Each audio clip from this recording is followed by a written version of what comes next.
Oh, nice.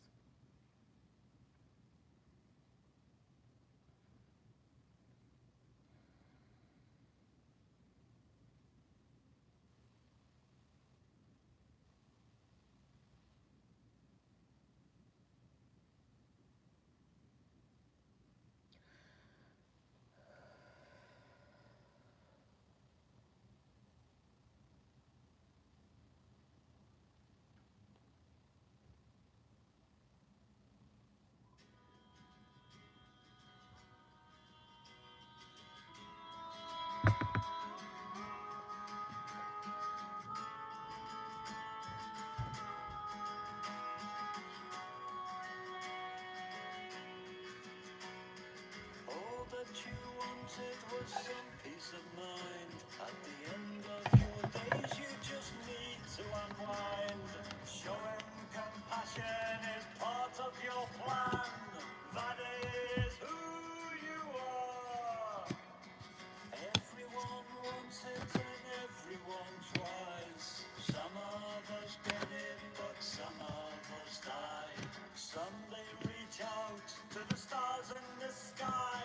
Some of us really fly.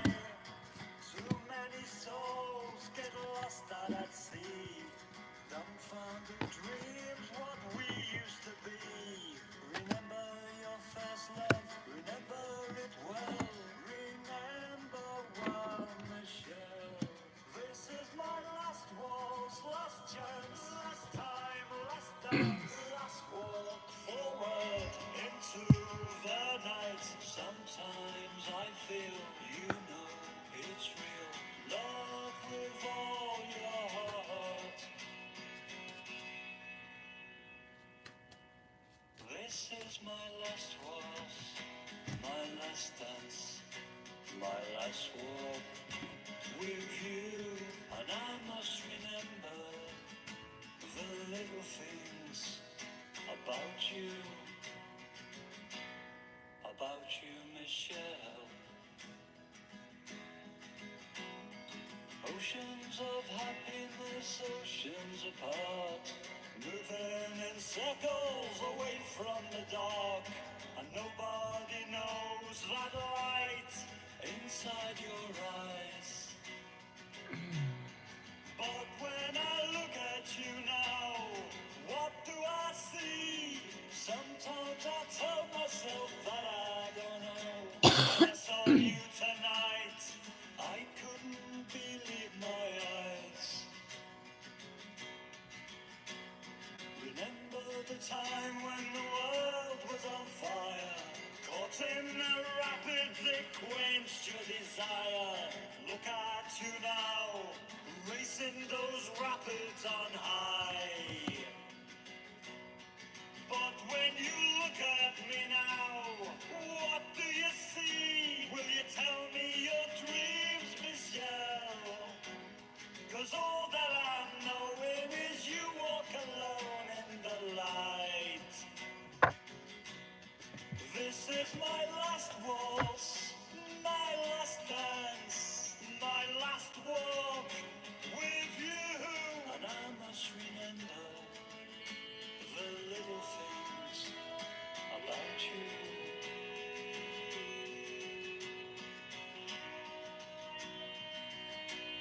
About you, Michelle. The little things about you, Michelle.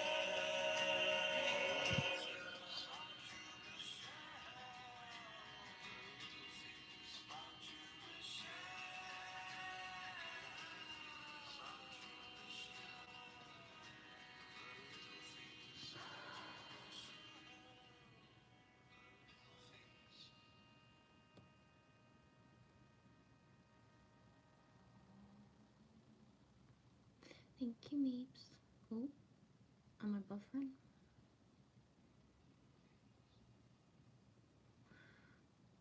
Okay, don't. There. Live chat. Okay. First card up. Card number 2. Action. Action. Bangarang. banGa, RanG, happy moon day. We are the 29th. How you guys doing? Hey, that way. Oh my god, these are so dirty. Just had to wash them, right? Hey, that way. How's it going, eh? Hi, Delaney Pearl Jones. How are you, sweetie? What a beautiful song. Meeps wrote that. Meeps wrote that for me, us, in April of last year. I'm supposed to manifest a video for it. I still have not. What I want to manifest, I just am not comfortable doing it alone in public. And I want to be by the lake and get the view and just all that stuff. So apparently it's not going to happen this year as well. If this way it's going. Yeah, I need a cinematographer as well. How you guys doing? Hey, Nova Guy, thanks for coming in. What a weird, cool beans way to re-find each other yesterday. I was not subbed to your channel anymore. And then you popped in a Mighty Whitey's live stream. I was like, whoa, I ain't seen Nova Guy in like maybe a year or 9 months. So cool the way we re-find each other all the time. We can get unsubbed and guess what? We're still going to gravitate back to each other, guys. We will, we will, we will. He knows this much is true. I've been doing it for 3.5, almost 4 years. And people always do come back. What the heck?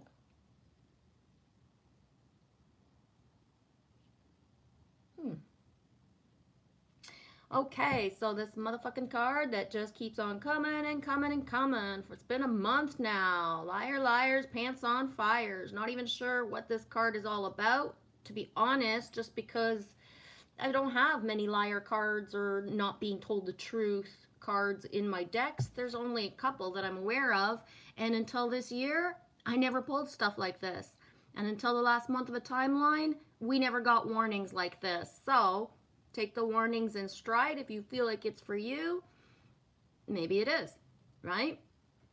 And maybe whoever the message, or it's just the way that it's rolling right now, right? I don't know. This is not something that's ever really happened to me before. I've consistently pulled cards in my live streams for like 2.5 years and never had a card like this.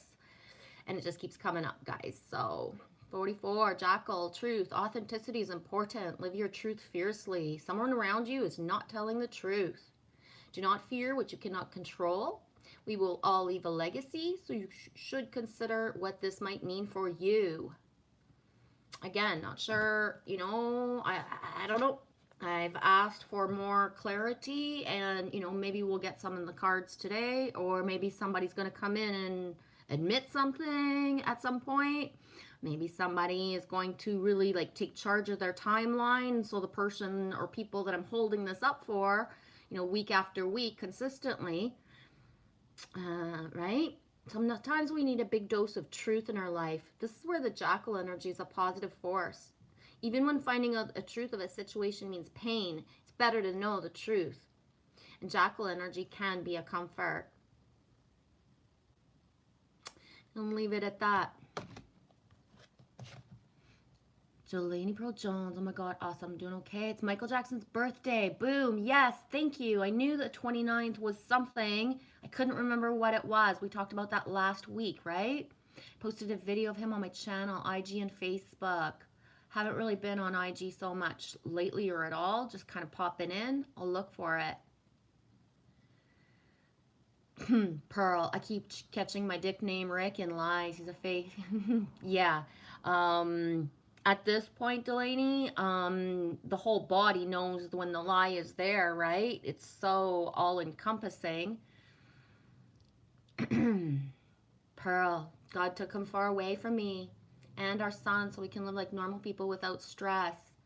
Yeah, thanks for writing it out that way. I do believe in divine intervention. Sometimes it's not about like leaving or exiting a timeline. Someone gets exited from our timeline, right?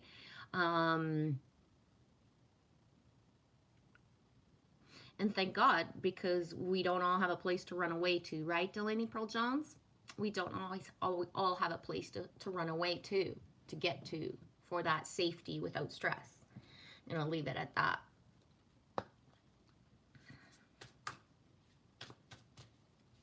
Just being said, prayers up, love, empathy, and compassion for those of tribe who are either like homeless right now or so on the edge that, you know what I mean? They don't know what's going to happen. Just sending out love and light. I'm not here to mention names. It's not about that. Just sending out the love and light. Hi, Skull Asylum. Bonjour. Comment ça va? How's your day? How's your day, eh? I saw your cat video earlier. It's rare I don't really comment on a video. I just watched the cat video. I was kind of jealous because I don't let my cat out. There's too many stray cats here, man. I swear to God, it's like stray cat heaven over here. And I don't want to let him out. I don't want him to become a city cat. He's a country cat, moved to the city with us, and we just got to get back to the country so he can go out. It's weird too, eh? City cats freak me out, but if we was in the country and bears and lynx and, you know, whatever was in the yard, whatever, but it's just different, the city cat energy. No way. Trace B, I just watched Oliver and Company. Oh, my lady, you just gave me a flashback. I remember seeing Oliver and Company at the movie theater with my best friend, Colleen, the week or month, I can't remember, that it came out. So whatever the date of the, release back in the 80s, I saw it the first, again, I'm not sure if it was the first week or month, whatever. Like, it was so long ago, I can't remember. But I have a flashback of me and Colleen exiting Oliver and Company and like just singing the songs, and we thought we was the shits and giggles, right? Oh my gosh. Skull, Nari's a wildcat. Roar, right on.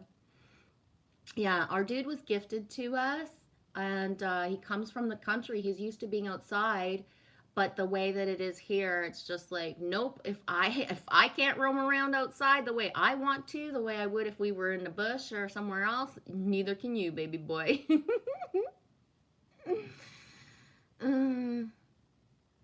Pearl, it's funny. Had me drop black salt on the neighbor's walkway to make them move, but it backfired. Roar.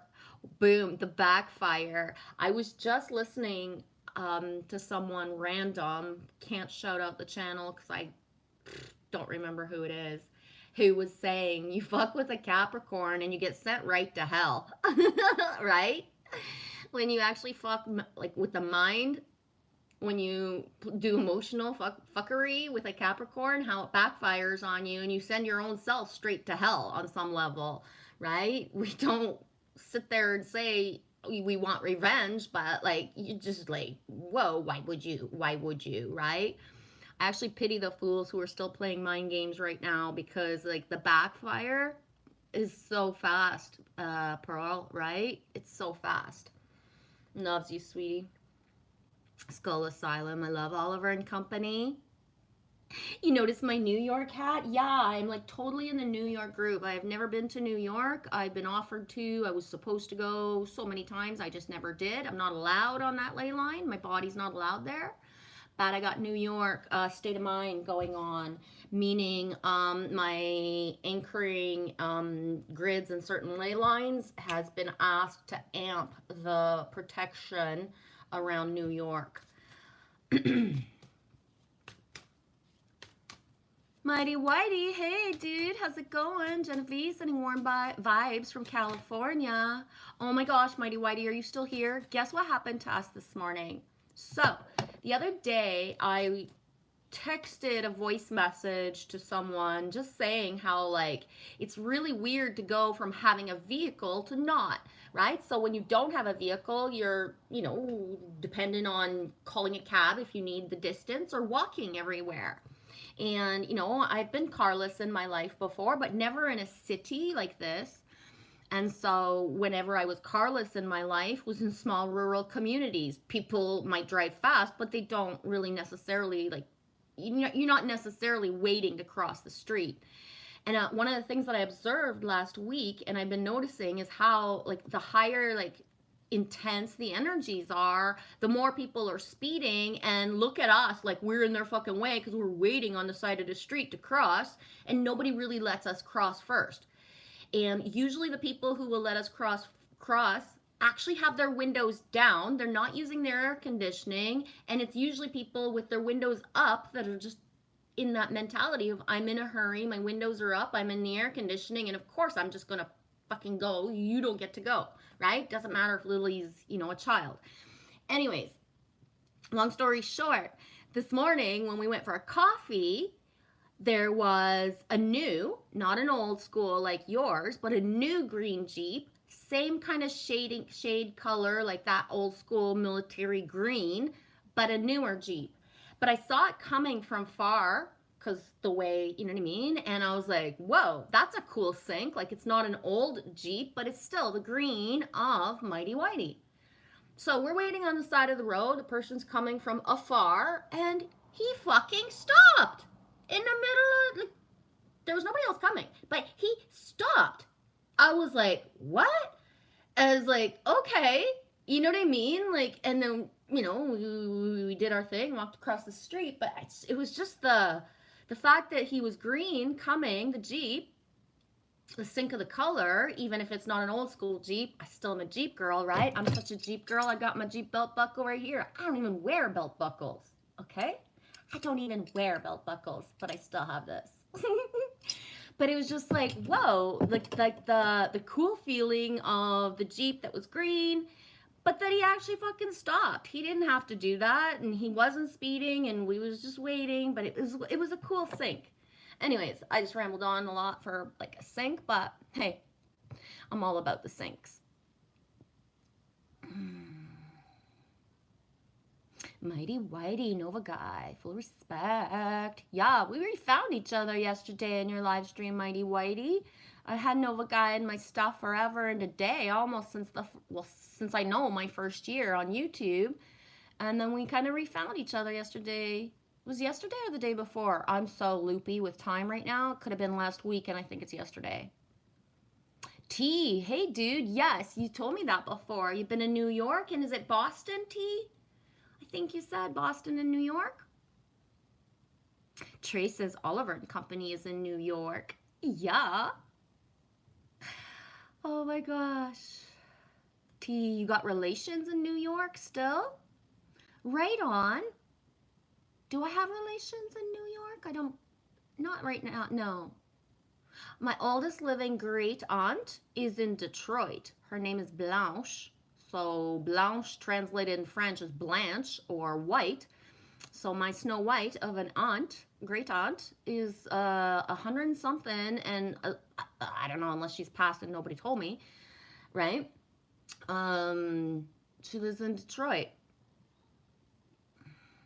Pearl Jones. Rick is the Capricorn with revenge and jealousy in his heart because he's abusive. The yucky part. Yeah, I'm not a revengeful Capricorn at all. At all. In fact, I usually will forgive other people as they're doing stuff or really right after. I tend to blame myself more than other people, right? So people can fuck me over as much as they want or can. It's on me that I allowed it, right? It's not on them. And whatever happens to them is their circus and their monkey. It has nothing to do with me.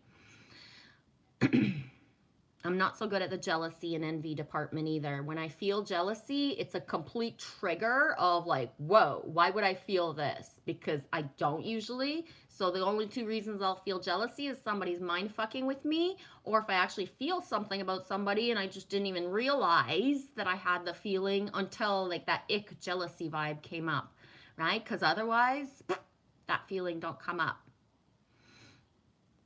Mighty Whitey, the energy is too high. I want to say, I feel today, Mighty Whitey, I feel like, did you ever see the movie 300, guys? You know, when the messenger comes and the king and the queen look at each other and the messenger's like, you can't fuck with me, I'm a messenger. And the king and the queen look at each other and then the king just like, boom, the messenger in the pit.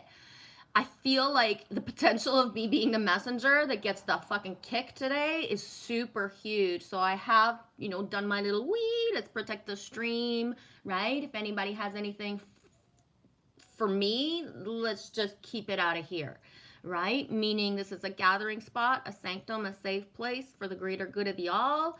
let's not fuck around. Because if you do, holy shit, not a good day, right? The edginess and tension in my community right now, Mighty Whitey, is so freaking like thick. First of all, we got storm energy in the air. It's not a pop in here yet. The thunder is not, you know what I mean? Nothing's popping. The humidity in the air right now is so fucking thick. It's like, ugh, I can see it. I can see it. Sirens during the night, and then all like, you know, from 2 a.m. to 6 a.m. And that around here doesn't usually happen. There's no traffic. They don't need them. But when they do, because they don't want people knowing stuff happens. They don't want knowing there's incidents and certain things in the night, right? They don't. So when they actually use the sirens, that's the amplified. Like there's so many tower moments, so much going on right now that the siren is calling it out, right? Which is a good thing. But at the same time, the knowing, right? The knowing, the feeling it all.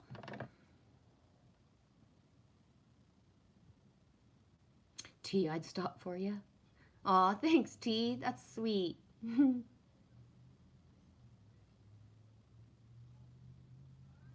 Pearl says, yeah, Whitey, Virgo season is super intense energy.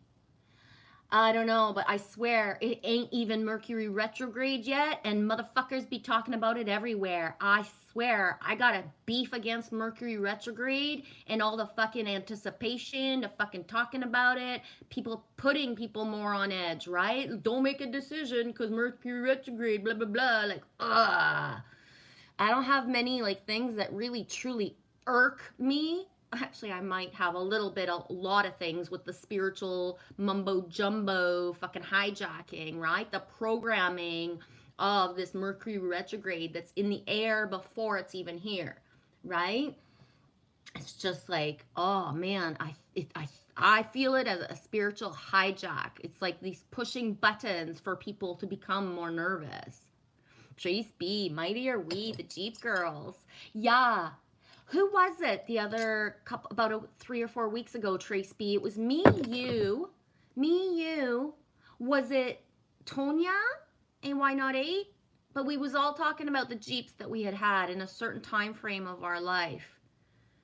That was cool. I'm trying to remember who I can't remember. Was it Super Conscious Explorers? I can't remember.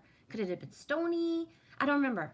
But it was a bunch of feminine, and we were all like shouting out our Jeeps that we had. Heidi was there. BT says, yes, it was a 30th birthday present to Boston and New York. Hi, Annie D. Blanche. Bianca to Blanche means turn white. Yes. Bianca. T, I got first cousins in New York, aunt and uncle. The rest moved back. You liked America, T? I'd rather be in Ireland, that's for sure. No offense, America or anything, but I'd rather be in Ireland.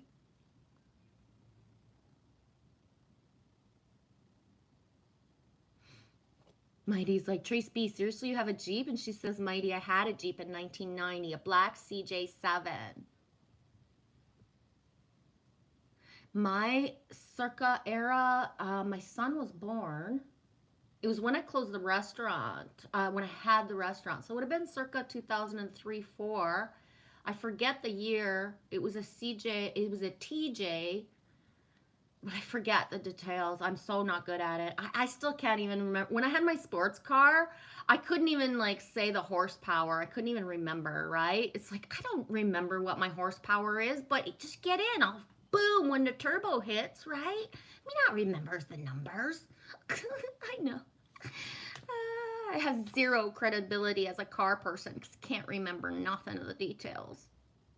It's one of the reasons I don't do astrology, planets, crystals per se, right? I don't retain information.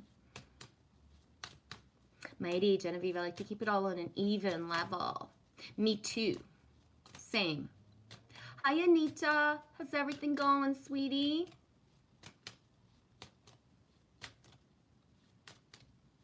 Mighty says, Annie D, how did you forget about Bob Deuce?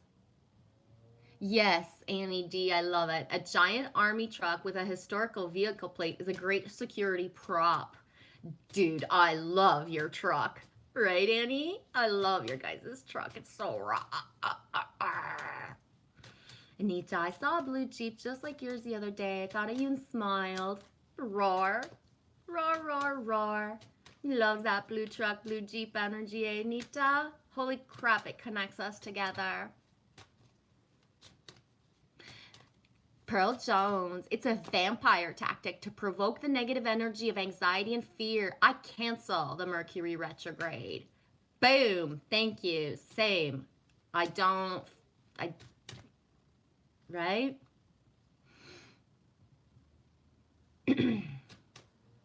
I know, Annie says, I keep forgetting that truck is mine now, not my husband's. Yeah, sweetie. I still consider it both of yours. Yes, Mighty Whitey. Jeeps make me smile. Me too. But you know what? I'm really like I love the Jeep, like the new Jeeps. They're very beautiful. But they're like, I'm gonna be really honest, what the new Jeeps feel like to me. They're like empty eye candy. They're like a, for lack of a better word, I'm gonna use the word artificial intelligence bimbo. So meaning like something that's not even real. That's what the new Jeeps feel like to me. Like to the eye, holy shit, that's pretty hot. But then all that technology, all the fucking bells and whistles, just the fact that Jeep went on board and they stall at a light because they tell people you're going to save gas and help save emissions, blah, blah, blah. Really? Really, really? It's like, holy shit, like everything sells out, even Jeep, right? If as if. So I don't think the new Jeeps are super like raw at all. Again, they're beautiful, but they lack character because they're just a big fucking rock. They're just a big computer, right? The energy in them actually makes me feel sick if I don't think to protect myself, right? There's so much fucking tech in there. Sitting in that tech makes me sick. I have to protect myself. Otherwise, it makes me dizzy, makes me want to puke. It is not the best ride ever. Pearl Jones, boom, Orca fellow. Pearl Jones, high vibes and cosmic hugs to everybody. Yes.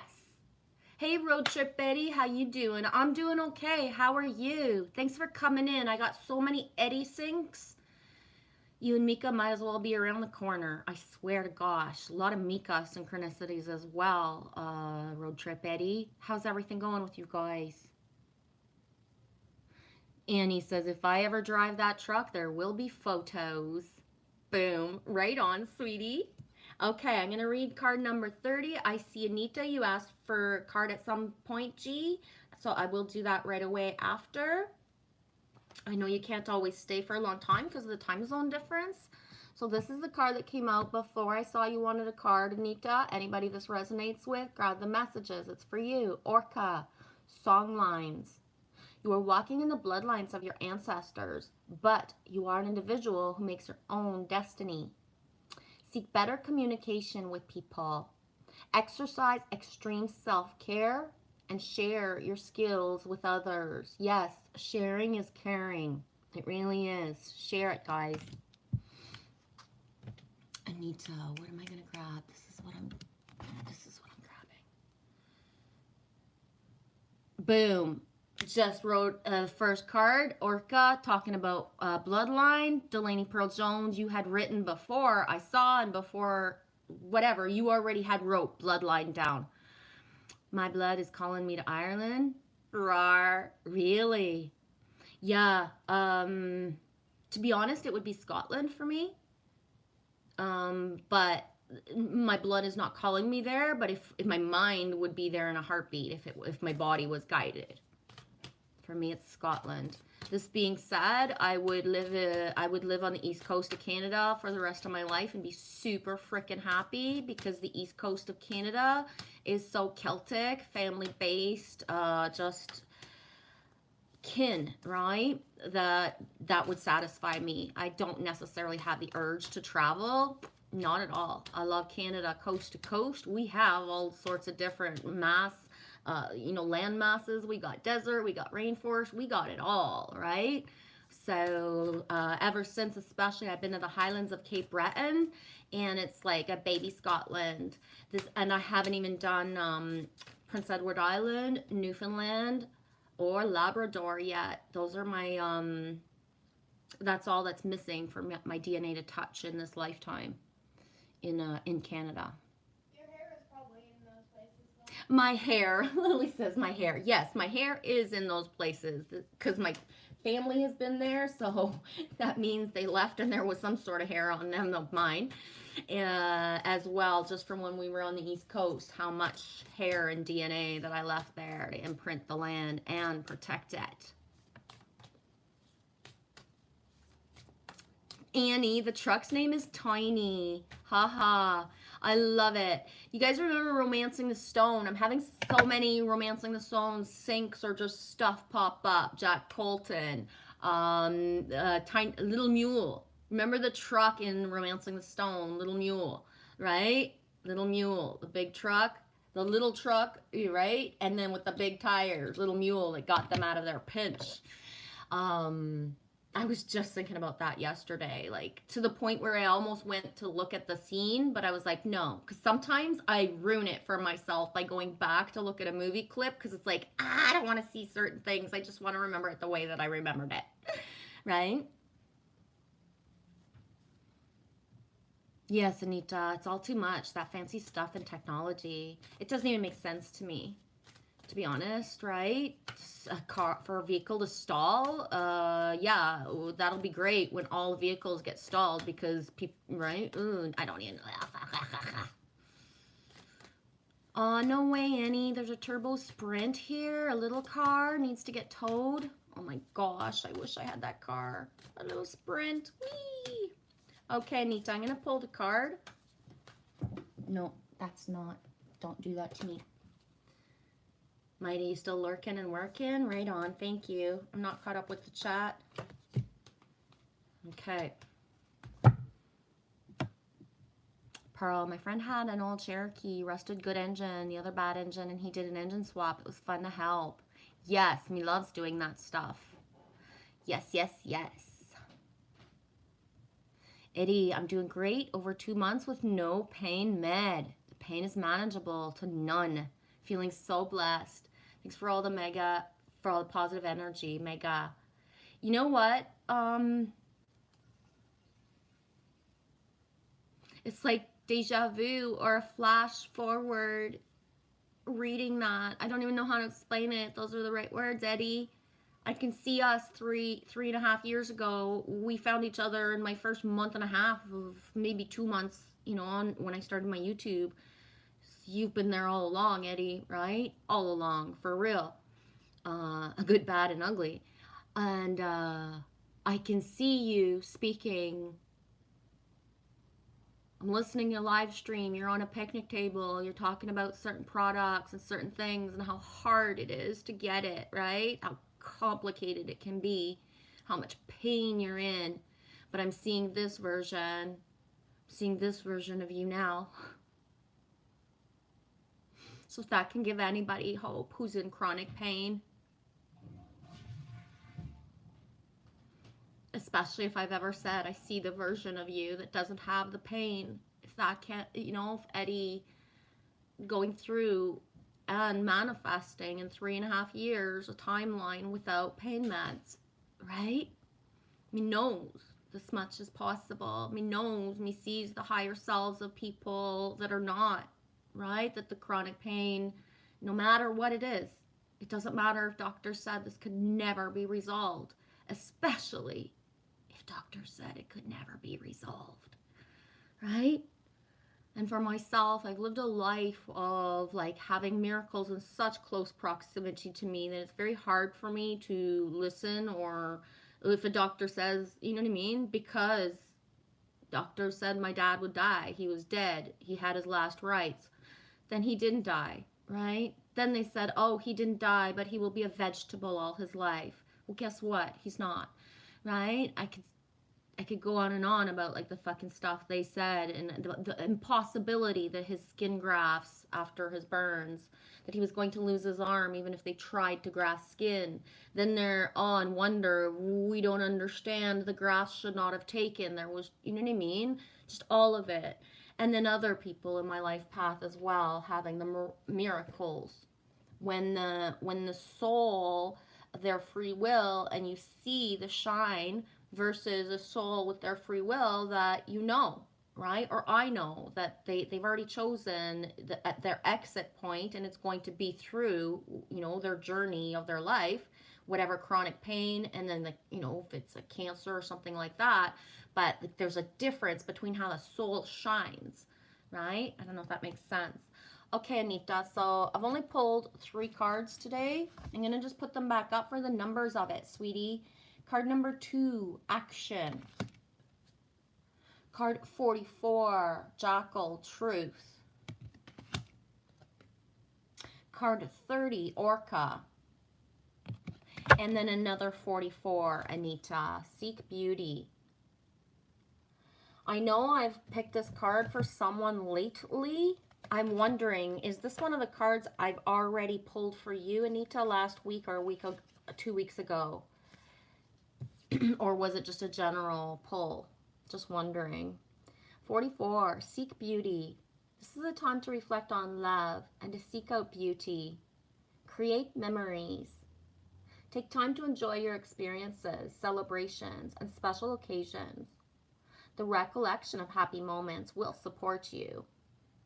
The recollection of happy moments without attachment to ever repeating the same moment, right? That every memory has a sacredness to it to be remembered for the moment in time that it was, but the memories can't be replicated, right? So the ultimate truth of humanity is the program of Christmas. And how? Christmas. The repeating of traditions, Christmas. The repeating of traditions to the point where people don't even understand why they're doing it, but they have to, right? We always done this.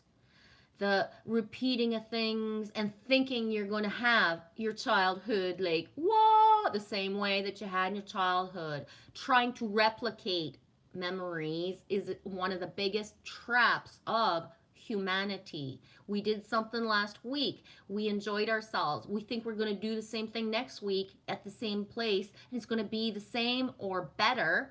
But then we realize, what the fuck? I was only meant to ever come here once. People meet someone, they fall in love, they court each other for, a night now, right?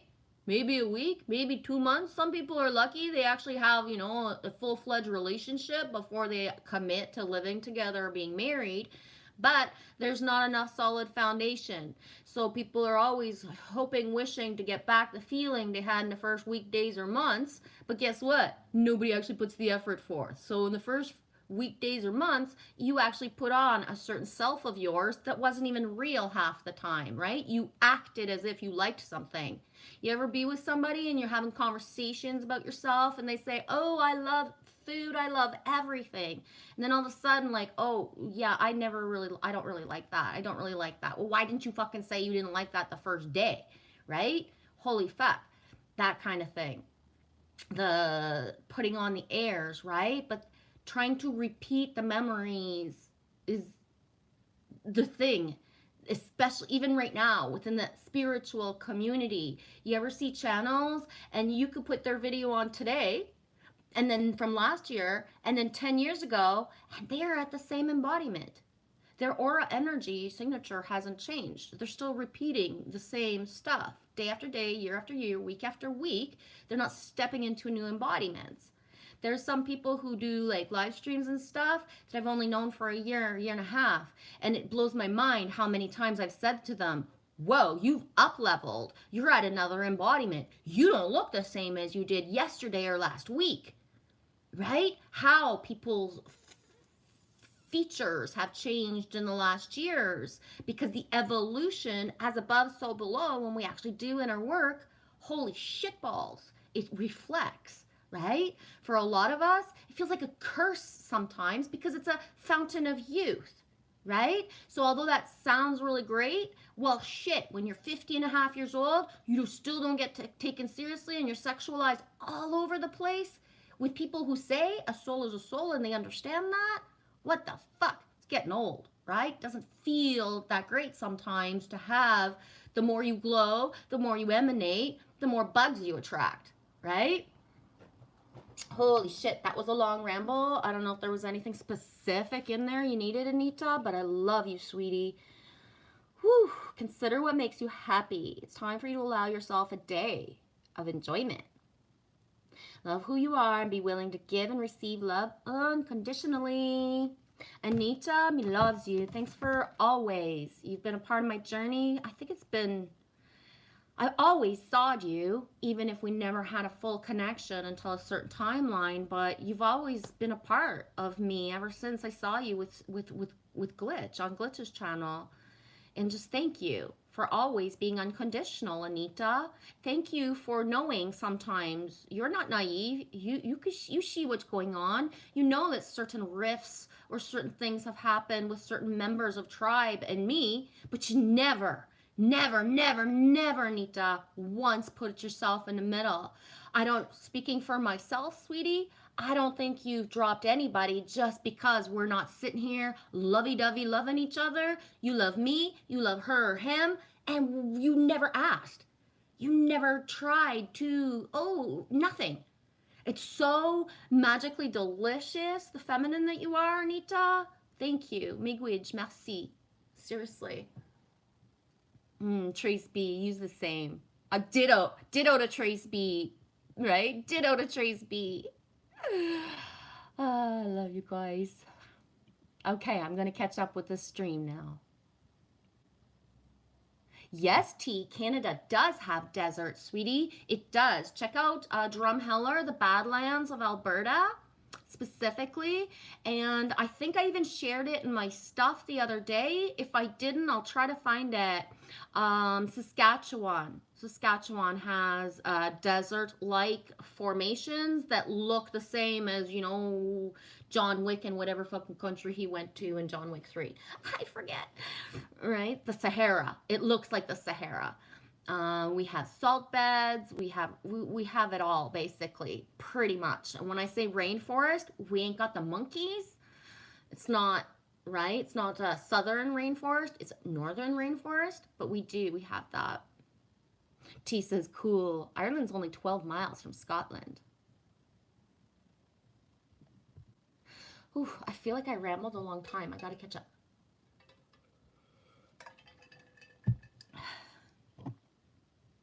Yes, Mighty. Badlands of Alberta. Look it up for sure. You will be in like awe and wonder. It is beautiful land. And the dinosaur energy, the buffalo jumps, just there's a lot of history as well. I lived there as a child in Vauxhall. If you check Vauxhall on the map in Alberta, that was the first place we ever lived in Alberta when I was a kid. Rattlesnakes and cactus. I wasn't even allowed to go play outside by myself because the rattlesnakes could be anywhere at any time, and my mama bear did not like that. So yeah, when my dad said we're moving to Whitecourt instead of Vauxhall, I was like, is there rattlesnakes there? He said no. I was like, okay, good. I can play outside, right? Anita, my hair is in a lot of places too. Yeah, I shed so much. And I leave it on purpose, especially in waters. Anita, I mean, no, water retains memory, right? My DNA is everywhere. Yeah, Anita, that would make my world no pain. It's coming, baby. It's coming. Anita, I don't believe doctors all the time. No, me neither. It's very hard to. Hey, Neo's Gardens. Genevieve, using microdoses of mushrooms for treatment of parasitidia pain almost stops it completely. Doctor approved. Right on. Cool beans. Yeah, I know people who use a microdose of mushrooms for certain things as well. Anita, I used to nurse this lady, told a vegetable nearly. One day I went to work and she was walking and talking, and I spun out. Yup. Yup. Thanks for sharing that, Anita. No way! Pearl Jones, on Thursday I'm getting the full Zoom deal so I can really share my talents. Right on, sweetie, says 1010 up above. Thanks, guys. Good. Yeah, 444. Me too. A lot of the 444 is everywhere. Anita, people are starting to hate Christmas. Yup. Eddie says, I almost feel like I did 20 years ago before the accident. It wasn't easy to stop, especially the last little bit. And all the doctors said surgery, 2 decades, and I passed, and I'm glad I did. He's proud of you, dude. Hey, Homeless in America, how's it going, dude? Happy Monday. Hey, Creatrix. Thank you. Good to see you too, sweetie. Inside of me, I haven't streamed for blah, blah, blah. Breathe, baby, breathe. I haven't streamed for a few days, and I was sitting wondering, should I, could I, will I? And then when I started to decide, Lily came. She's like, a while ago, she's like, didn't you tell me 20 minutes ago you were starting to stream? And I was like, yeah, I am. Because I was just sitting out there having a cigarette. I watched an old SNL clip just to like make sure I was feeling like giddy. It was kind of stupid, but it still made me laugh a little bit. And I was calling. I was doing the clarion call, right? I don't put up my live streams and say that, I'm streaming in a half an hour. I sit here and I clarion call, right? Yes, Anita, every moment is different, can never be repeated.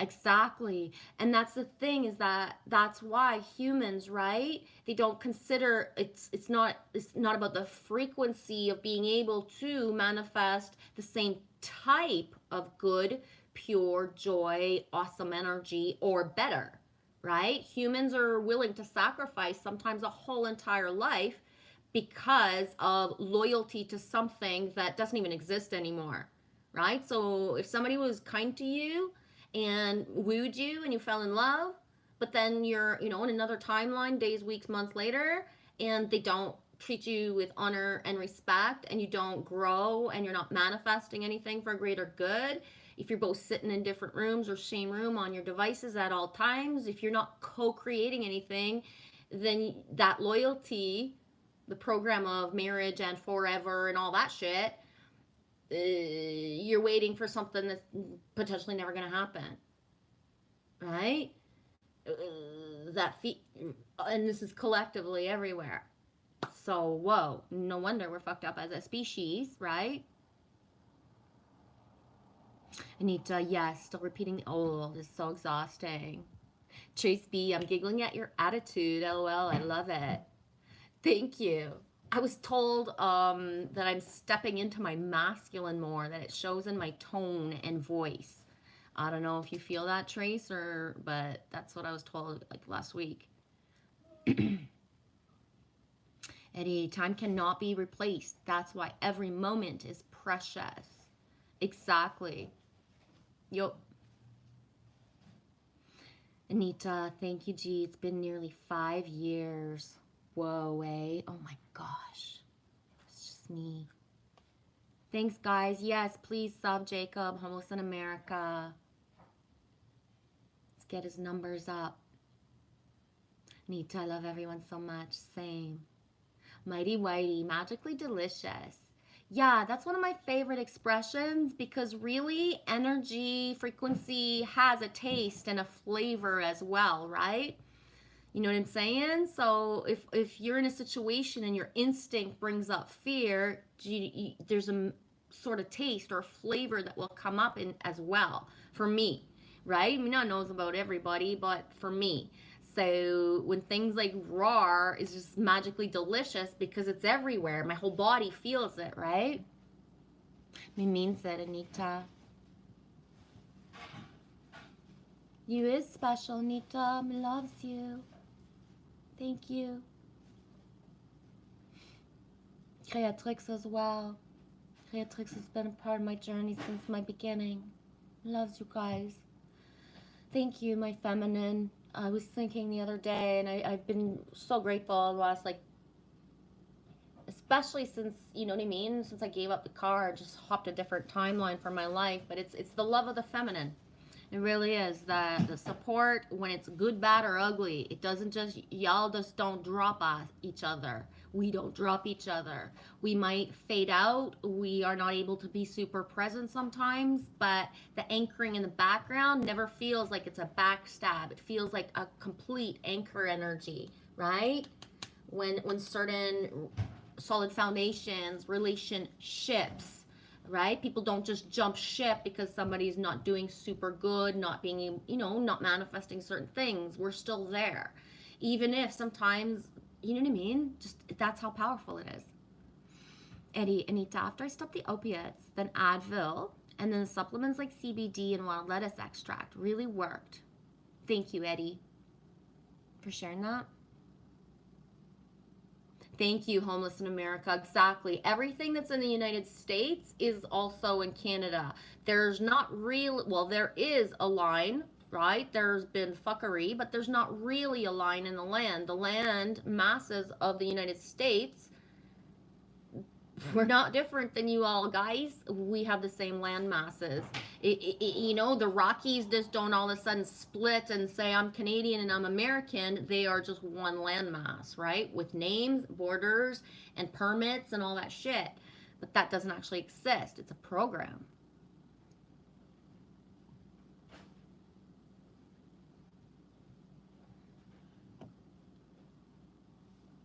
Yeah, Washington State has a desert, so I'm sure Canada does. Yes, Neo, you guys are both in the same, you guys are both in Washington State.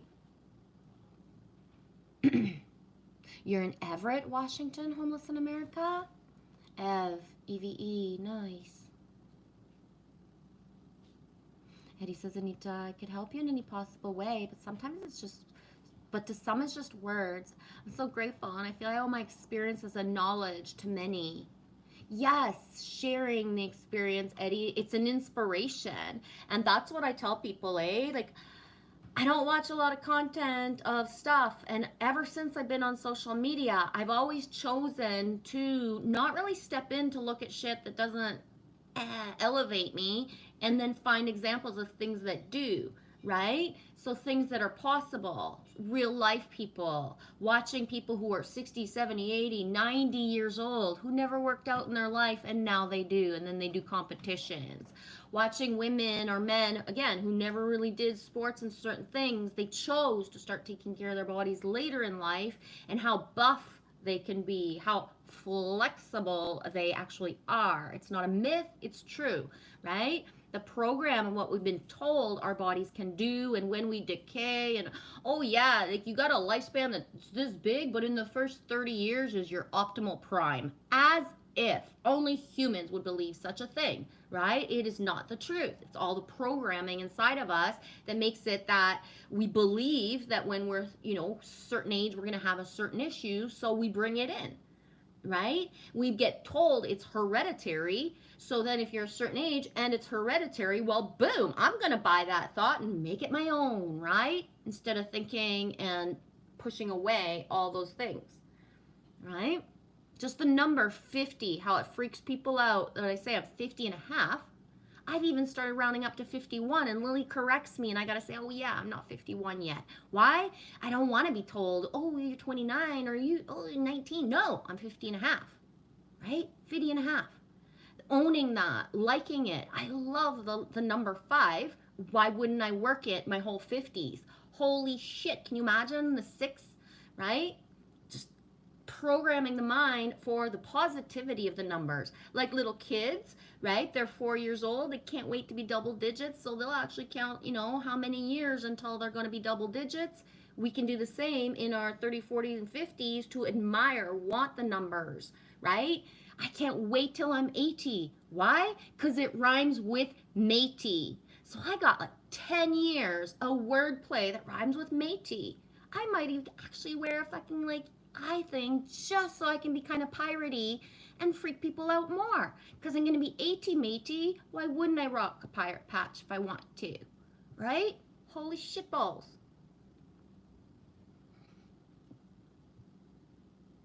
Oh, nice. There are Jeep trails in the Alberta Badlands. Right on.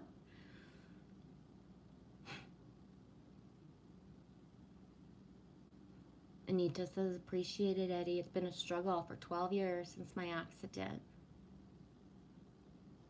He's glad you're here, Creatrix. Sorry I'm so late in the chat. I guess not talking for days makes me more chatty when I come back on. Oops. Aw, thank you, Annie. The drawing you sent me yesterday with the flower shape, awesome, thank you. Just looking at it on iPad. Roar, me loves you. Where is that? Where is it? I'll go get it. Shout out to Annie. Oh, where is it for real? A little bit of Annie in our life. A little bit of Annie in our life. Loves you.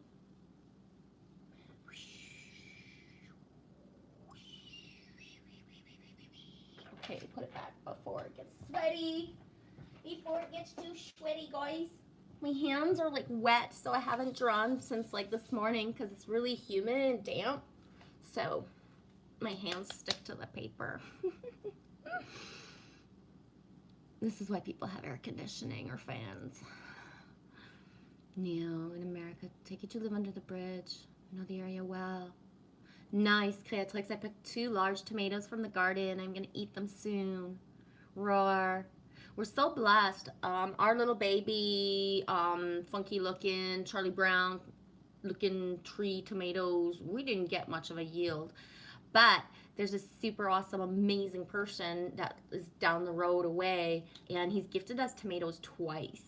Oh, you're so good. Oh my gosh. Homeless in America. I live in my car. I lived in a tent for almost 3 years though. Supercalifragilistic. How you doing, Mel? How's everything going? Happy Moon Day. Says 13 and 11. 13, 11 in the chat numbers up there. Just calling out numbers. Yes, homeless in America. Thanks. I hope America happens to me. Yeah, dude. For real.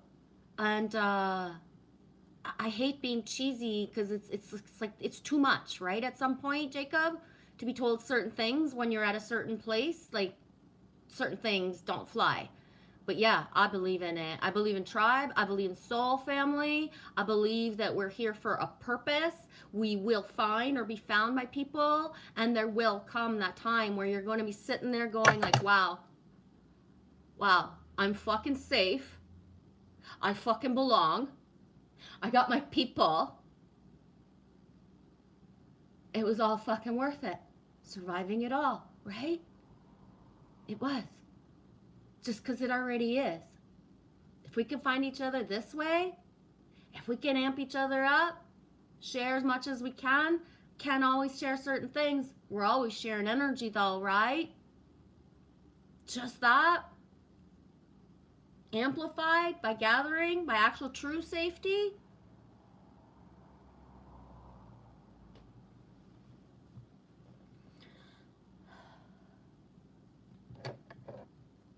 We are the ones we've been waiting for. We are the change. Thank you, Anita. Sending you frequency of miracles, homeless in America. Yeah, definitely. It's fucking time. One of the hardest things about being like the mama bear energy, the knowing, right? Not everybody is honest and actually says their situations. I even said it before. I've been on for 59 minutes. And when I started the live stream, right? Prayers up, respect, honor, compassion, empathy for those who are homeless right now or so fucking close to it, right? At some point, holy shit. If we really grasped how many people are not safe, would that make people like, stop just looking at each other and let's build something, right? How the fuck I'm the only one in Canada? And my Alice is a fucking in Alberta? Like the one? My one? I know.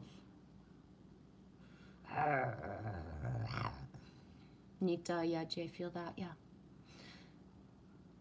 Eddie, mine was January 3rd, 2003. 1323, 123, Eddie. It was a big, huge, long struggle. Many times just giving up. Plus, being a traveler made things different. It's possible. Every situation is different. My prognosis was null. Yeah. Neo says homeless. I've had to live in my car. It was rough, but I got myself out of it. I understand that, but I believe that everybody needs witness. They need somebody to fucking care. And at some point, somebody's got to share something, right? It just doesn't happen like, boom, I'm in a car, and then, oh, everything's fine. Woo, I got my own house, I got this, I got that, right? There's steps. The witness, the solid foundation of actual at least one person who actually gives a shit. Might not even be this person who can share, but at some point, somebody must share something, right? A lot of people that I know bounced back by sleeping on somebody's couch, taking up room in their garage so that they could have the job to be able to earn to get to their stuff. But nobody just gets like from being like, I got nothing to, what's a miracle, right? There needs people. People need people. That's important. Sharing is caring, right? Anita, I need to step into my feminine. Same. It's not necessarily super balanced that I'm more pulling on my masculine, to be honest, Anita. It's just, it doesn't really matter what the cards say and all that shit, right? It's survival of the Lion's Gate. Mama Bear had to take out the male, right? The feminine was like, wee, going in the Lion's Gate, so wide open. I'm a delicate, fragile flower blooming. Bitch. Oh gosh, me's not blooming anymore. Me is like making sure to, right? Anchor back in, and we'll see about the blooming at some other point. Right? We'll see about the blooming. Thank you for sharing your stuff, dude. Never feel yucky or shy to share it. Why? Because I believe in the miracles. I really do. No, it's perfectly okay. Thank you. Yes, it's awesome. Gotta believe in the miracles. For the angels that are out here and fucking so poor that we are, right? These poverty timelines that some of us have had, other people is like, what? It is like, yeah, you don't get it, bruh, right? You don't, right? There's people who got plenty, right? There's people who got land, they got homes, they got like fucking vacation spot, they got, more money in the bank. So don't ever be scared to share your information. Out there are angels who are waking up to the fact that, wow, I really have a lot. I really don't need all this. Who can I help today? How can I just like surprise somebody with a miracle today? Right? Just saying. $20 is somebody's miracle sometimes too, guys? It ain't about like, $20, enough for food is somebody's miracle sometimes, guys.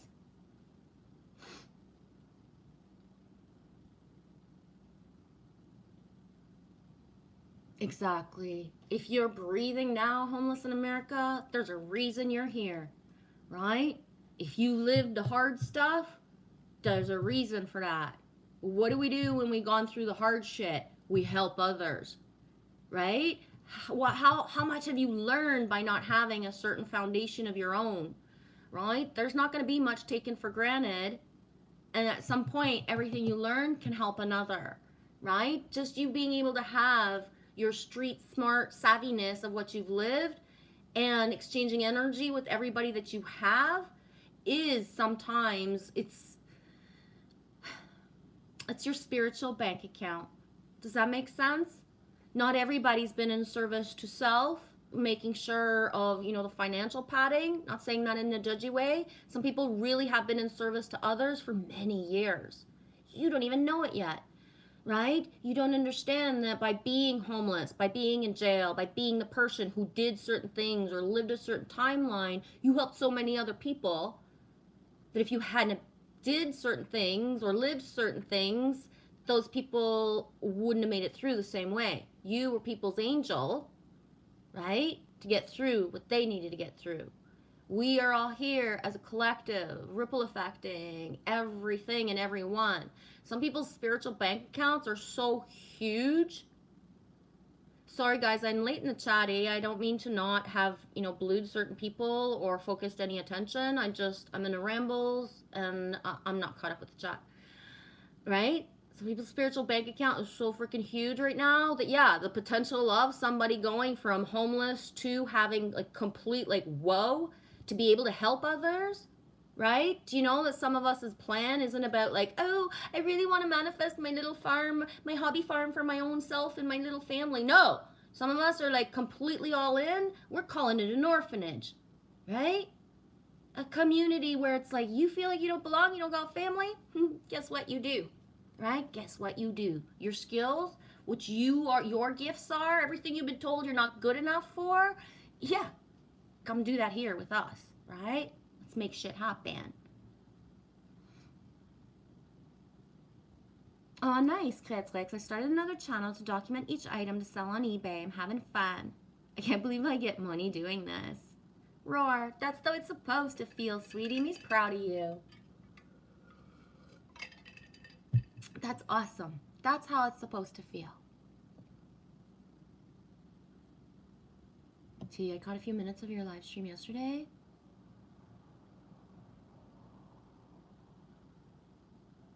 Exactly, right? That record of you. Homeless in America says, Neil, I have an eviction, so it's not easy to get out of the homelessness. Exactly. It's going to take a roommate. It's going to take somebody signing for you. It's going to take you, moving in with other people. At this point, the way that everything is, it's just not feasible for anybody to live, on their own in a room, in a space that has enough room for other people, right? Who is the collective? We are. How do we share our stuff? We don't, right? John Lennon, Imagine, right? The sharing. But for the sharing to happen, there has to be trust. So people have to be authentic. They can't, be liars and cheaters and whores, because holy shit, then we're just going to create another, right, matrix-based stuff. People have to be able to trust each other. They have to be able to communicate. They have to be able to understand. We're never all going to think the same way. We're not going to dress the same. We're not all going to stop eating meat. We're not all going to stop drinking coffee, right? Blah, blah, blah, blah, blah, right? Letting people live how they live, making sure everybody's okay, safe for the greater good. Ripple effect. Okay, it's like, I was going to the thrift store because the prices are good and the place is walkable, and I noticed there are many valuable items on the shelves for dirt cheap. Anita, I'm actually on an opioid blocker at the moment. I started buying a few things and researching them, and then one thing led to the next, and now I'm just selling on eBay as an auction. And I don't set a price for anything I sell. I let it flow. Yeah, how somebody's like, going on eBay to look for something, and it's like, whoa, you're the one that found it for them. I love it. Nita, I got off the methadone, 10 years of reducing, so uncomfortable. Am I that late in the chat? Just Everett, Washington? Wow, okay. Yes, Creatrix, thank you. True that. Yes, there's so much stuff going up for sale at thrift stores. People must be dying like crazy or something. Yes. So there's a lot of estate sales and certain things happening, and just, yes, that's the truth. And then what happens is that, at some point, no, people are not going to wait days, weeks, months, or years. They just bring it to the thrift shop. Right? A lot of people as well, like my situation in 2019, guided, done. I don't want all these things anymore.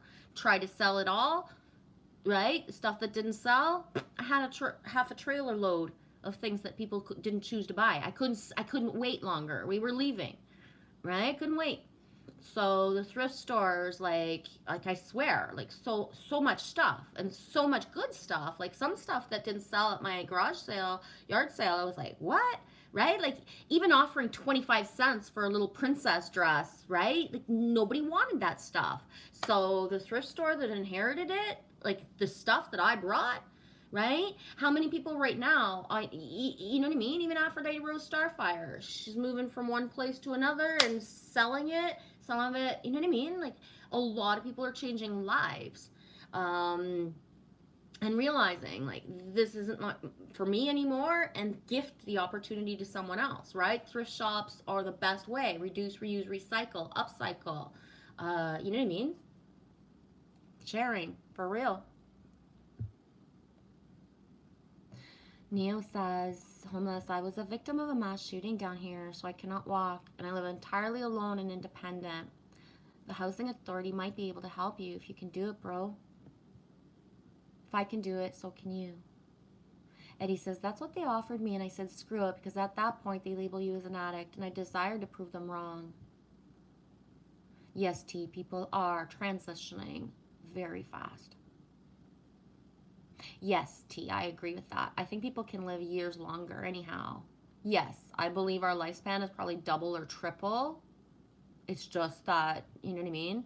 At this point, too, what's the point of living a double or triple lifespan when, shit kind of sucks here sometimes? Why stay 200 years if everything's repeating itself all the time? And, you know what I mean? Like, ugh, right? It's like staying in high school longer than you have to. Like, no, no, no, no, right? Get me the fuck out of Dodge. I'm not coming back here. I didn't go to my graduation and I didn't go to my children's graduations either, right? No joke. When I said I wasn't going back, I wasn't joking. Creatrix, walking down the street, almost every office building is empty and up for lease. The place is emptying out around here. Yep, a lot of downtown places like this weekend we actually were there because I don't go there for no reason, right? And I don't have a car to pass through it for a reason anymore. So the awareness of there's some new shops though open as well. There's some new energy of people, right? But there's a lot of closed stuff and a lot of empty. Same here, where I am in this place. So much empty stuff, Creatrix, that it makes no sense that we're in a housing shortage and that there's a homeless crisis, right? So for us, I'm Northeast Ontario, they put people on the bus in Toronto and they say, come over here, they'll help you, but then we have no services available, right? So we have over 400 to maybe even 500 homeless people in a basin that never had that before because we're being sent people, right? That's how, whoa, the situation. And this is just, I only have the one perspective. I don't have a clue what's going on anywhere else, right? I don't dip into it. I have people across the world, America and UK, who update me of certain things, but I don't have very many people in Canada, right? As a channel who talk about certain things. Yeah, no kidding. Homeless says, I'm trying not to go back to paying $2,200 a month in rent. Exactly, it's a whole. Thank you, Mighty Whitey. I dig your thought process, Genevieve.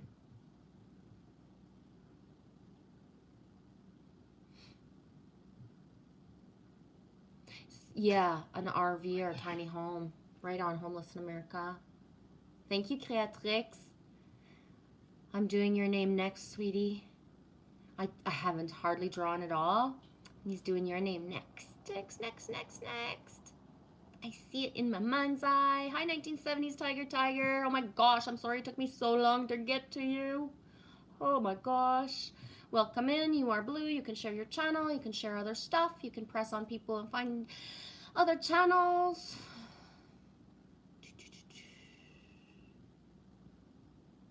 NED says, so neat. I just printed it. I have two internet, Starlink and fiber optic. The fiber optic is super fast and the Starlink is connected to printer. Redundancy. If one goes down, there's a backup.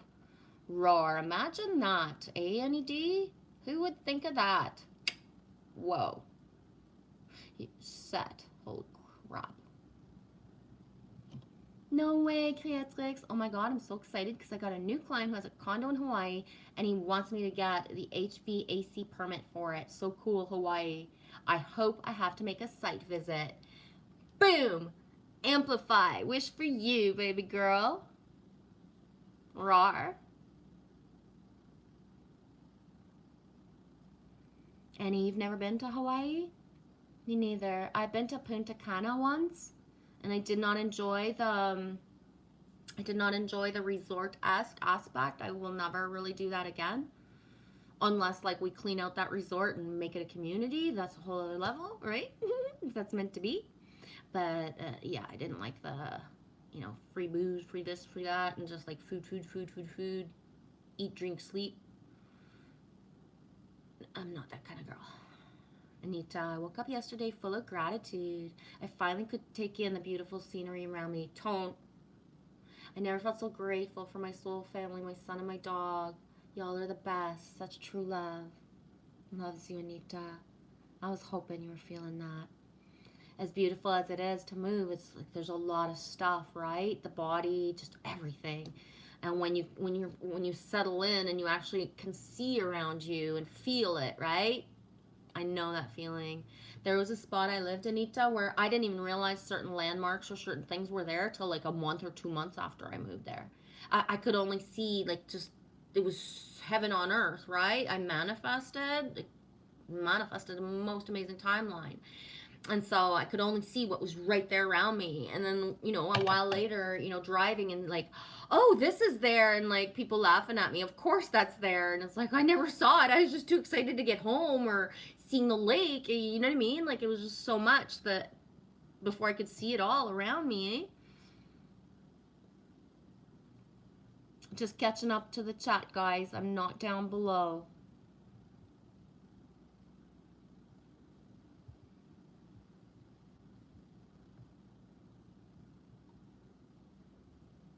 You've been to Hawaii once when you were 13, Creatrix? Right on.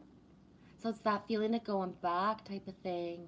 That's how the West Coast was for me. We lived there when I was a child, like from 6 to 12 years old. So getting back to it as an adult, seeing it through adult eyes, roar, right? The Rockies, the mountains, the ocean, all of it.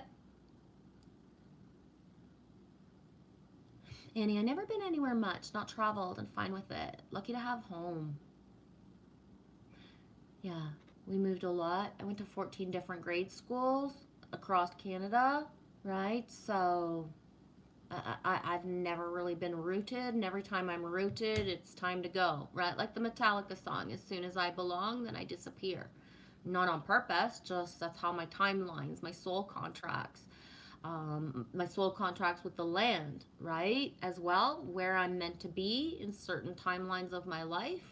My body guides me to it, right? That's why I can like whine about not having my true north. I know the feeling of it. I know what it's like, and I know it's missing from me, right? To not have the place where my body's just like, rah, this is home, this is where I want to be, right?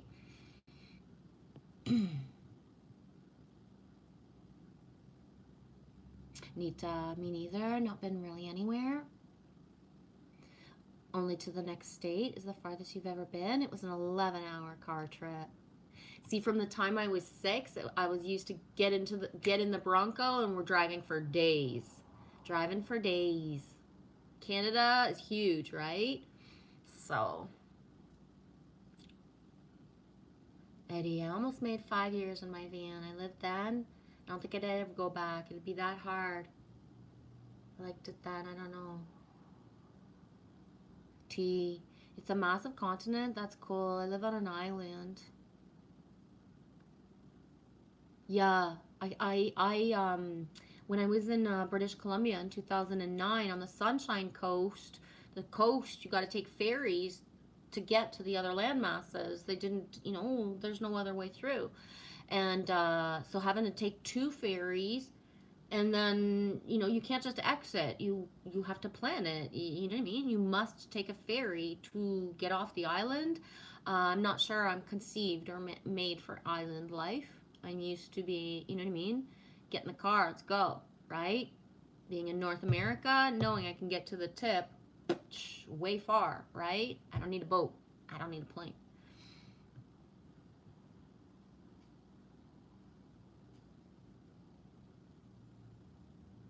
Helicopter, perpetual helicopter flying above.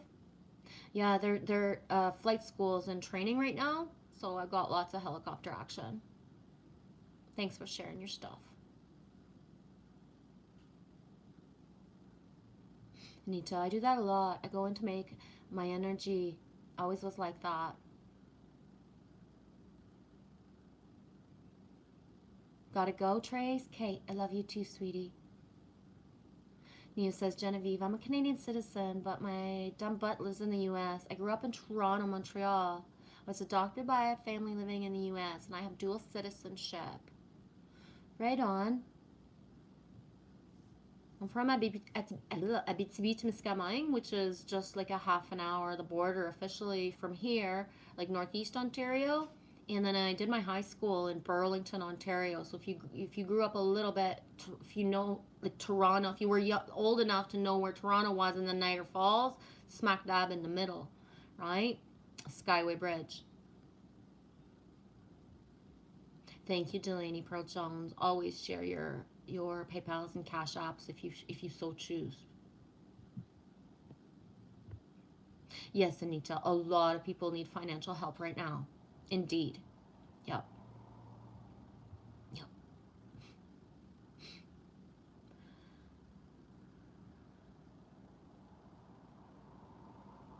That's beautiful, Neil. Genevieve, I give. I help a lot of people. It's just what I do. Yep. I get it.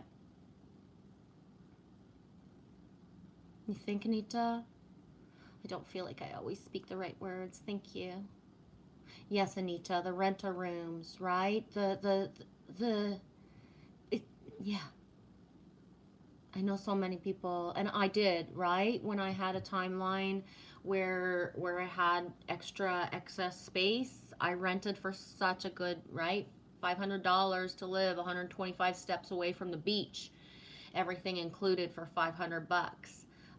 Right? Your own living room, your own bedroom. Like it was a fucking amazing opportunity, right? And the thing that always fucked it up was other people's addictions and their lack of, stability. I took people in knowing they didn't have the best whatever background. I don't give a shit, right? Everybody needs a chance, but it never helped me to pivot out or to stay. Like I was always like covering a certain amount.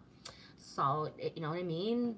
Although I did offer and do that exchange of energy, you know what I mean? People can be handed a golden opportunity and then choose to, stay in certain patterns and perpetuate certain things that's just not acceptable, right? For a single mom with two girls, it didn't work. So, but I walk my talk, right? I just don't speak about sharing and then never done it. I have talked to Lily about like if you know what I mean, if she'd be ready to just figure out a way to share our smaller spaces. But gonna be really honest, because of how many people like just have chosen to pick certain timelines with me in the last years, the screwed, chewed, and barbecued kind of thing. Little baby bear is not like yeah, right. So trust. Solid foundations. There needs to be solid foundations to be able to share. But yeah, I've done it. Me knows, right? Me knows.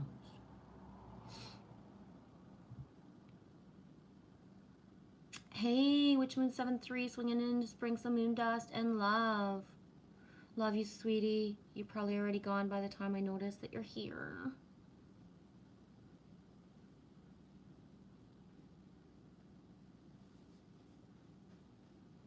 Exactly, homeless. I don't want to throw out 2,000 a month to rent when it could be owning my own home. Exactly. Anita, rooms here are about 100, 150 a week, but I get it about sharing with strangers. Yeah. Yeah.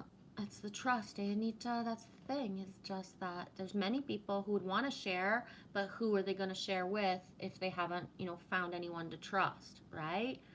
Um, there's thank you to those people. A shout out, right? It's not about names, but thank you to those people who have, a certain amount of space and who have, said if somebody needs this space, get them to me, right?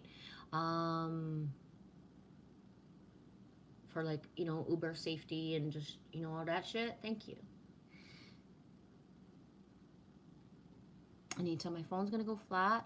I'm gonna get a cat nap in. Love y'all so much. Love you too. Yeah, homeless. She's in Australia. Anita's in Australia.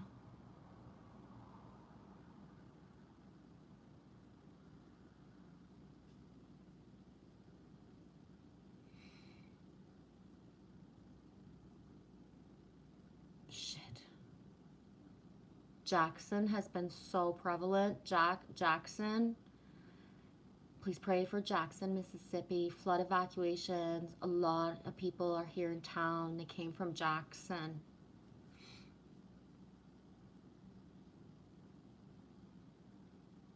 Please pray for my little town too. We're helping as much as we can. Love you, Trace.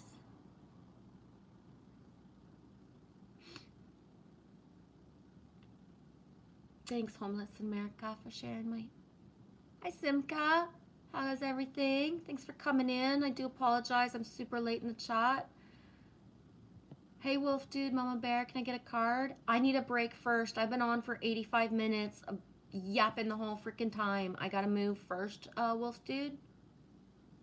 I don't know how far behind I am in the chat. Hey, my lady, Aphrodite Rose Starfire. Hey, Michelle, Fairy Love. Fairy Love back to you, sweetie. Love you. Happy Moon Day. T, I never left Ireland till I was 22. Right on. Delaney says, I make personalized crystal jewelry and bookmarks, window signs. Neo says, I need a live-in housekeeper. It pays $4,800 per month, tax-free. Finding someone is impossible, to say the least. I won't hire a male because of past issues. It's like nobody wants to work. Yeah, Neo. Yep.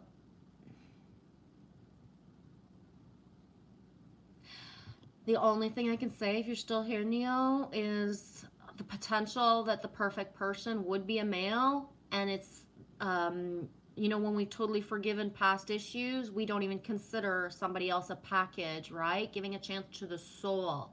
Because as soon as I won't do this, if that's the perfect opportunity, it can't come to you because you won't see it. So it's the same way. I'm going to give it a simple example. It's the same way how, a lot of masculine are, if she is big or if her hair's not like this or if she doesn't shave, I don't go for that chick. If she smokes, I don't go for that chick. But guess what? Your soulmate don't fucking shave the way you want her to. She may be a little bit more chunky than you would wish for. She's still your fucking soulmate, motherfucker.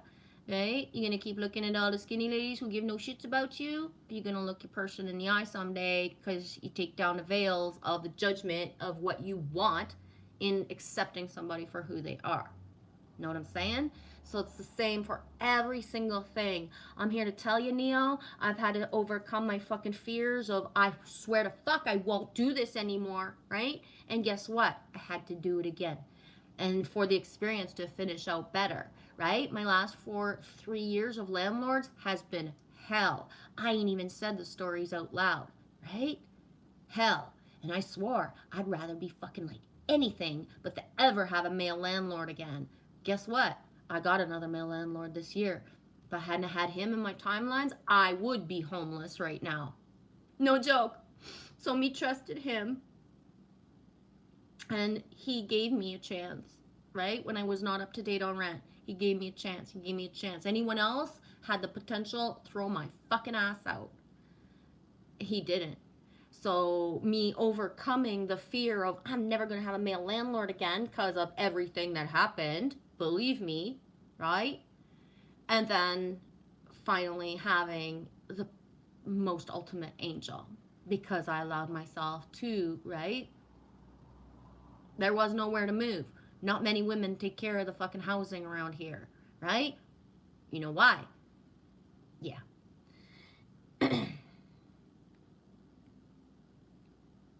Hey, Mochi King, but almost friend from high school a few years back. He's good. He's gone now, but he had some peace. Exactly. Okay, thank gosh. I'm gonna be caught up in the chat when I take my break. You had Aaron all day yesterday, T? Right on.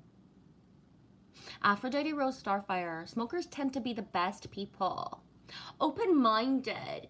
And how? I think one of the hardest things is to have like somebody who's a smoker, whether it's casual or hardcore smoker, and then they stop and their mind closes. Everything they hated about other people telling them how much they smell, how much all this, then they start to perpetuate that, right? I understand our sensitivities change. I understand some people are gonna love the smell even if they can't smoke anymore or won't, and other people that can't don't like it, they don't enjoy it. It does make you cough. It is kind of gross, but you don't have to treat other people as if they're disgusting or tell them what to do just because you chose a timeline, right? How people like will change of certain things. Exactly, Aphrodite Rose Starfire. Smokers are thinkers because they take breaks to think. Yup. One of the things I noticed the most when I stopped smoking, because I have smoked on and off my whole life, right? I just not am a smoker since a kid, whatever age, right? I, big time chunks. The time chunks when I stopped smoking in 2012, 2013, whatever. Holy shit. Aphrodite. I was at home, mom, making everything from scratch, doing every fucking thing all day long, realizing at some point, after months of quitting smoking, I was like, oh my God, I don't even take a fucking break. I didn't even realize. I was like, holy fuck. I put myself up to a timetable as if I'm working for, a 40-hour week. You know what I mean? Like, because I literally didn't taste certain things until she was 4 years old, right? You can't keep a kid like completely ostracized and they don't even know what a fucking like box of a chocolate chip cookie ever tastes like because you've never seen a box, right? That's how, you know what I mean? I made the bagels, the burger buns, like every fucking thing, and I enjoyed it. I loved it. But there came a time when it was like, holy fuck. Like I'm sitting here like making bread and doing all this shit, right? Cleaning, fucking in the winter shoveling, and I didn't even take a break. And how that was one of the periods where I became very like matrixy. I became very controlling of the kids. I couldn't fucking see the forest from the trees of my teenagers all being teenager at the same time. I was a raging, right? You think I'm all sweet and nice and I never screamed? Holy shitballs, you should have seen that version of me, right? Holy fuck. I never thought I'd be the evil stepmother. Ever. And then I was, right? Not for long, but still. Very blessed to have been forgiven, but still, right? Played the evil stepmother. Ugh, like I didn't like poison anybody or anything.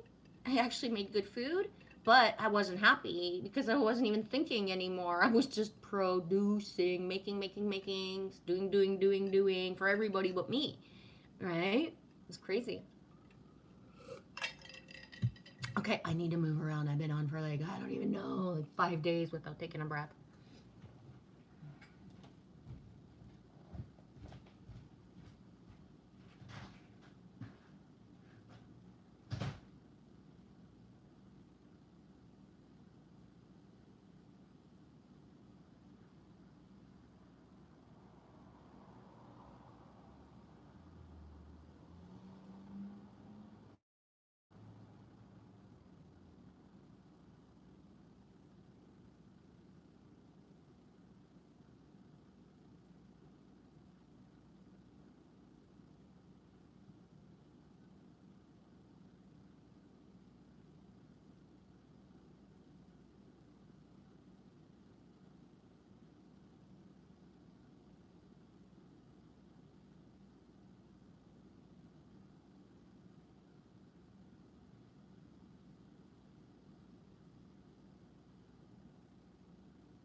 You did?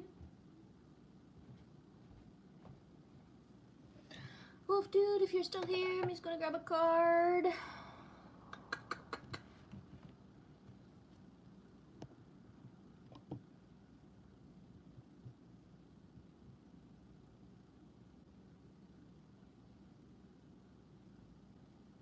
I was in Boston. I went to a bar New Year's Eve. It was full of Irish people. Mental because it felt like I was home. Yeah. Moji King, you having a smoke right now? And Neo says, me too, buds. Right on. Huh, yes. When I started smoking is when I started to have my awakening. There is a lot to be said for the dragon smoke, right? That's what I call it, dragon smoke. How, right? There's a reason as well that people have used it as a ritual. I'm not saying we're all super ritually and, whatever, but seriously, it does stimulate certain DNA. Aphrodite, it's like a personal break time. But when you smoke, you visualize your breath and you remind yourself of life or something. Yup. And for me, it's a connection to spirit. It really is. It really is for me. That's it. And what I see through the smoke, right? Smoke signals. Everything has a message for us if we look at it. So what I see through the smoke, right? Depending on the lighting, it can be dark out, still can see smoke, right? And the patterns, synchronicities, certain things, right? We all get our downloads, our information different ways, guys. Think about that, right? Think about how sacred it is to you that you want this part of you, right? Instead of feeling like all bad and ashamed and blah blah blah, like fucking own it. You smoke, right? That's it. At some point, when you don't, you won't. It's just like anything. When it's not meant for you anymore, it falls away. Right? The more you think that you're ashamed of yourself or you're a bad person or I'm not going to ascend because I smoke or, Jesus didn't smoke. Are you sure? Right? Like enough. The less you judge yourself, the more at some point it does fall away from you. You don't need it. You don't want it. You're at a different embodiment.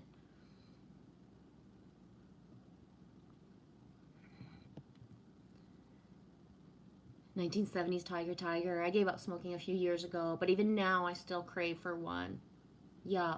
You know what I found, guys? I found that stopping to drink pop, specifically Coke, and Pepsi once in a while, but Coke, is harder to, like, my memory buds, when I, like, always still light up. And it's been like 8 years I don't drink pop, right?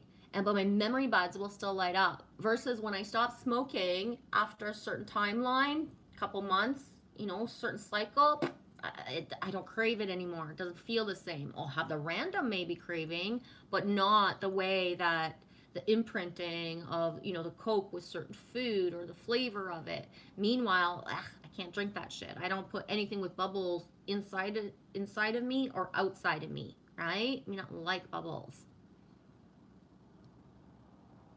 Aphrodite. It ties us to the ether.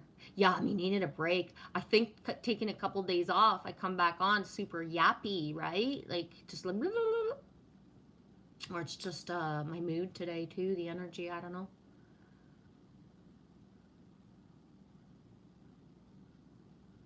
I'm making rolling a few now. So I don't have to be doing it later when I'm merry. Cheesecake Factory, rawr. Hey, Blue the Curve, Oscillation Cusper. How's it going, honey? Taking a break? Felt the call to check in. Aw, thank you. Rar, me loves pizza. Yup, Blue says, the dragon, drugs, smoke and mirrors. Rar, smoke and mirrors, yeah. I smoked my first joint at 23, and all my friends were smoking it for 13, 15. Same, dude, but not that. I was 18. Everybody else, or most of my friends did, right? But I knew I was gonna like it, so I waited until I wanted it, right? Like, why would I spend half my youth smoking out when, first of all, wouldn't have been productive for me? I wouldn't have been able to handle it at the time. And I did stuff, right? And then when I did step into smoking, pot and hash, well, then I did. The sea. Hi, how are you? I love you, sweet leaf, although you can't hear. Thank you. Blue says, yeah, I always want Pepsi tea. Hey, Heidi. How's everything going? Organic Intelligence 313 says, what? No bubbles? Yeah, I hate bubbles. I can't drink anything with bubbles. Like, yuck, yuck, yuck, yuck. I don't care what it is. Me not likes it. And I do not like bubble baths, right? Boom, the illusion, right? Ugh, I can't. Just can't. I, yeah, I'm a salt girl, right? And baking soda. But I don't like bubble baths. Bubbles in the air, like with soap and stuff, are fine. I send love bubbles everywhere. It just boom pours out of me. But I don't ingest them and I don't want to be surrounded in them with my body. How's your day going? Organic Intelligence 313. I started this stream at 15:15. Ooh.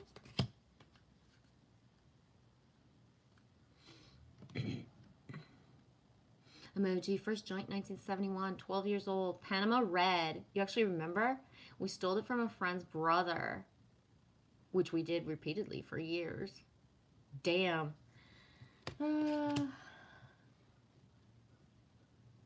Neo, my mind is clear. I still look young, no wrinkles, still look 40-ish. Love my buds. I grow it, squish it, smoke it.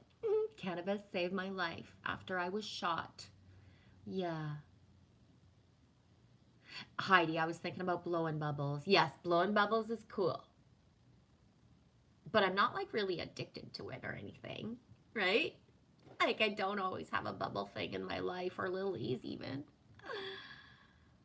T, I was shifting girls at 10. Now I'm in recovery. Yeah, that's a lot of energy to transmute, right? Transmute that energy. Card 39.